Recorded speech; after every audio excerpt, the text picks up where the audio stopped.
Yo, yo, yo, what is going on, everyone? So to give you an idea of how raw this video is, you can see my shirt is wrinkled. My shirt is also a little dirty. And I literally just finished the St. George race. And because of the events of the day, which I'll get into, I'm leaving. So anyways, I'm just giving you the raw report.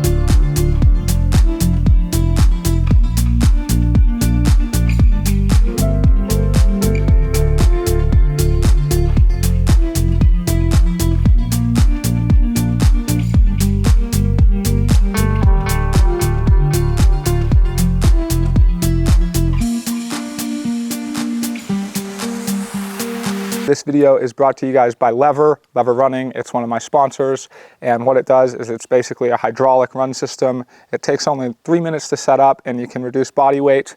Now, people often think it's great just if you're injured, but it also has tons of other causes because you can build your mileage and you can also do speed work with less impact. So I think it offers something for everyone, and I use it once, if not twice a week, every single week. Thanks, guys. So honestly, I came to this race really in the last 2 weeks. Like I haven't been this excited about a race maybe in my whole life. Like I was just really looking forward to this race, really positive about it. I was in a great mental headspace, and it wasn't like about expectations of winning. I know a lot of people think, okay, I came here to win, which I did come here to shoot for the win, but I was much more process oriented, and I really just wanted to come and lay out my best performance and see what I was capable of.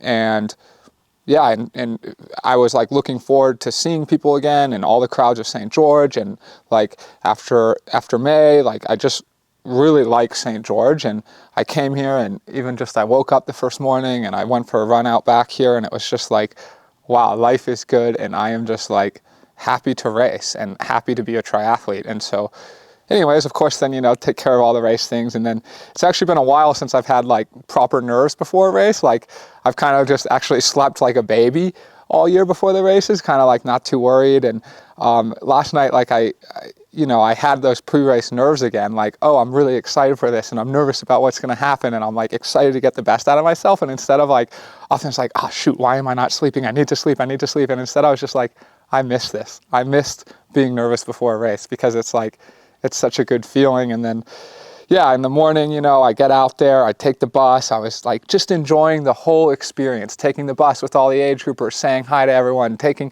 photos with people, like enjoying people wishing me good luck, just enjoying the sunrise, the dark morning, every single aspect of it. I was just like, this is awesome, and I cannot wait to race. And even the swim, like I was just really ecstatic about, you know, testing myself in the swim and seeing where I start. So, which made the events of what happened all the more difficult. But basically, okay, I'll get into the race. So the race starts. I feel I had quite a good swim for where the sport's currently at, and just the caliber of swimmers. I feel I've made good leaps forward.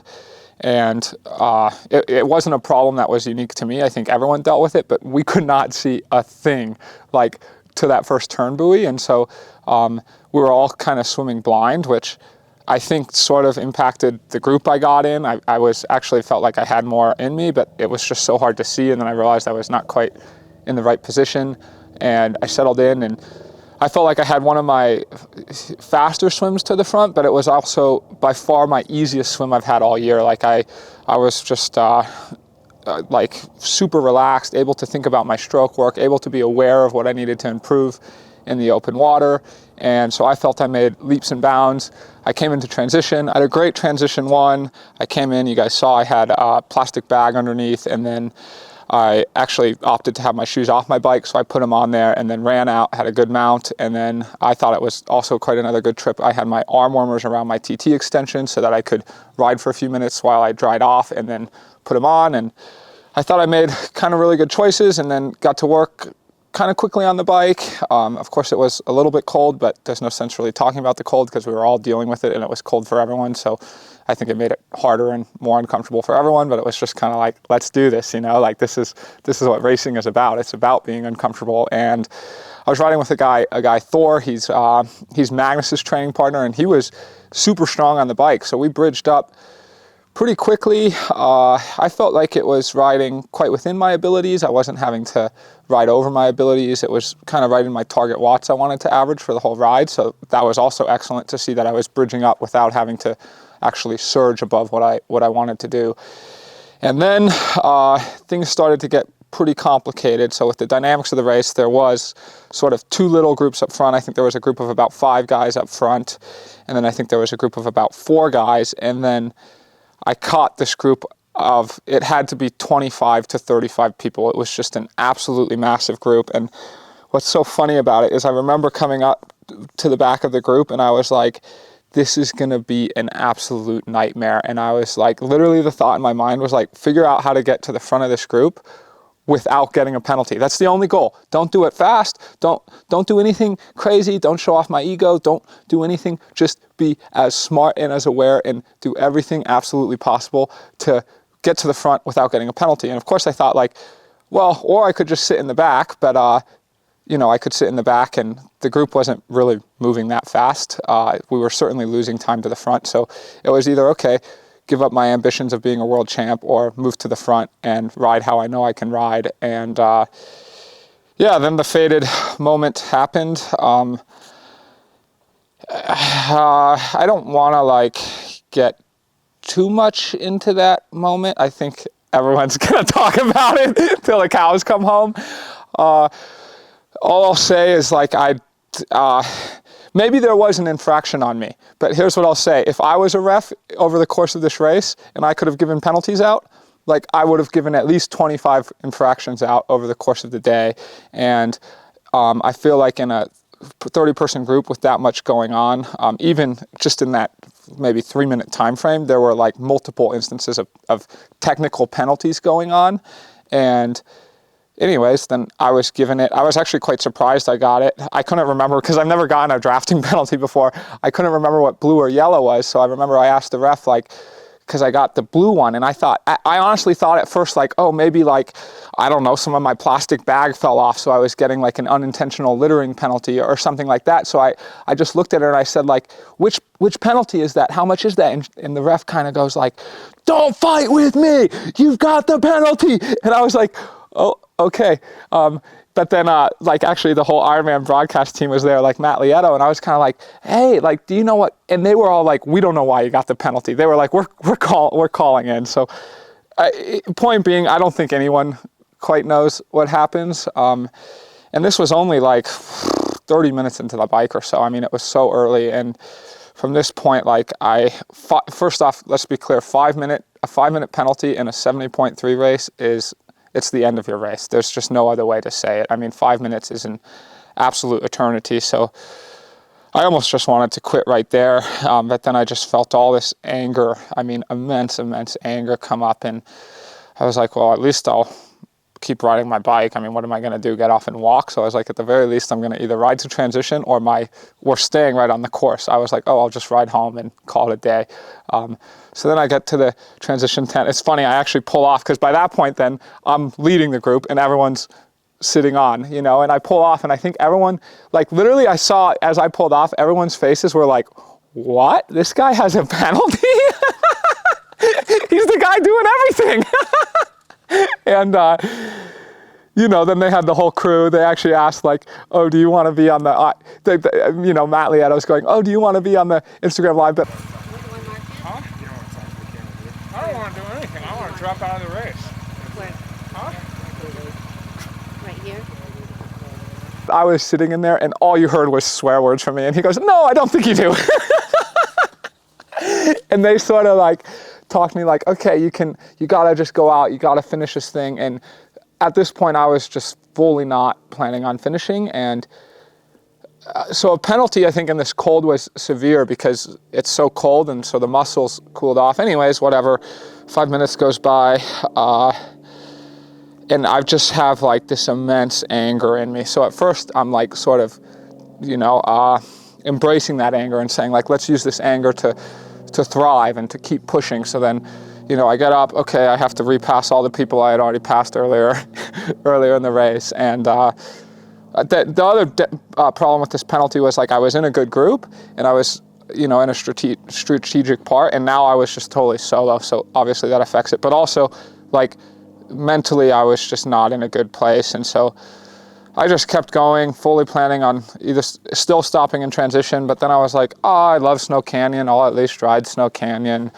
The bike at that point wasn't like, it was fine. I mean, the thing is, once you mentally like are out of it a little and only going off anger, but once you're out of a race, the pain hurts way, way, way more. Like it hurts way more. And I still rode pretty well. I caught some more people. I was like, oh, I guess I'll do this run thing. Like I'll finish what I started. And I started the run actually in fairly good spirits because I started the run and the crowds were amazing. Just like, I was like, wow, like everyone's in full support of me. Like I'm going to do it for these support people. And at this point I didn't really know where I was. So I was like, oh, maybe I can like have a good run. And again, I was still like that bull, just the angry bull chasing the red carpet, not thinking just, oh, I'm so fucking mad, you know? And I was just like, I was just so mad. So I was running completely off that anger. But now the problem is, with all this anger in my body, it was like eating me up and it was actually making me hard to breathe. Like my breaths were just like shallow. I couldn't,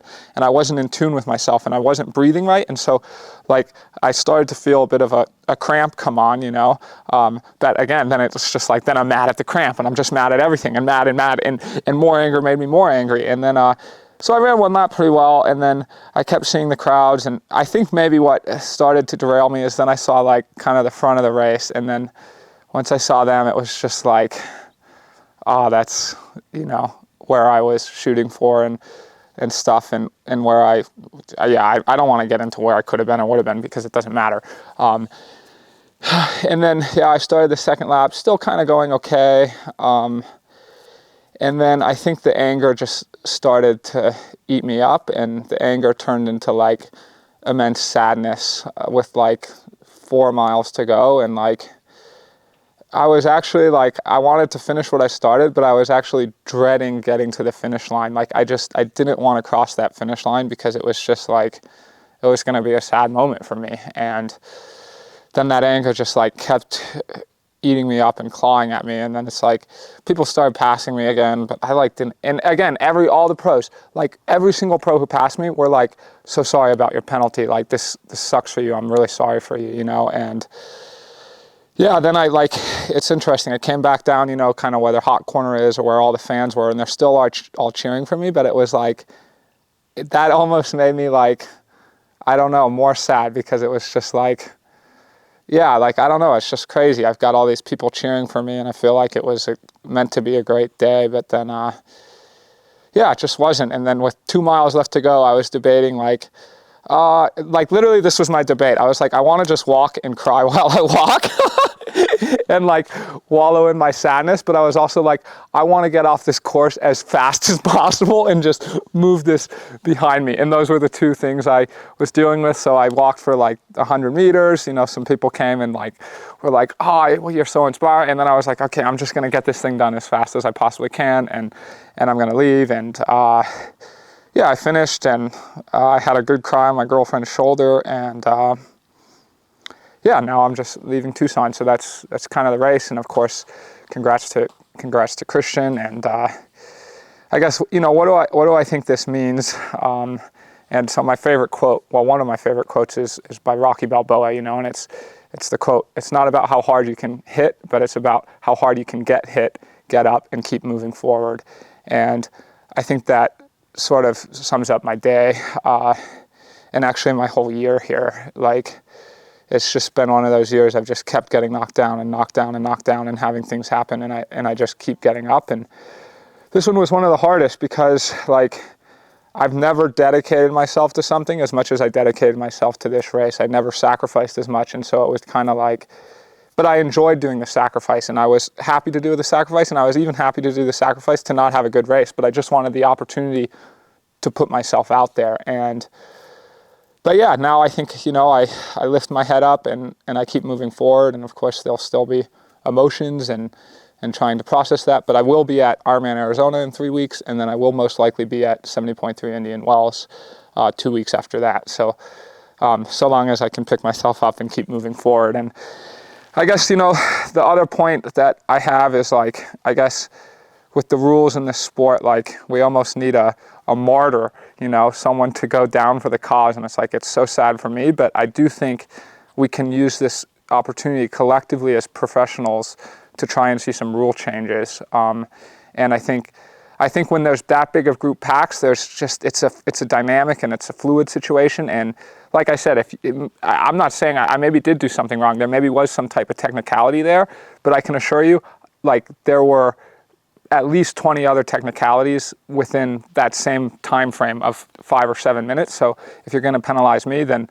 basically, you know, 2/3 or 3/4 of the group would have been penalized, and that's like, well, what do you want? 25 guys sitting in a penalty tent? But if you're going to penalize one guy, then you got to penalize everyone. But I think maybe for me, like with my platform and whatever, who I am, like people saw it, and then it can evoke emotion, and it can make us feel, not just for me, it's not just about me, it's about making it so that anyone who dedicates their life can show up and get a fair race, and then yeah, we can see that collective change. So I think we maybe work on what we would like those rules to be as professionals, and obviously take age group input in. So those are my conclusions. Yeah, tough day, and I'll mop myself off the floor and then keep moving forward. And of course, still, I mean, yeah, I was overwhelmed by all the support and positivity out there, even though I feel no positivity within myself, only anger and sadness. But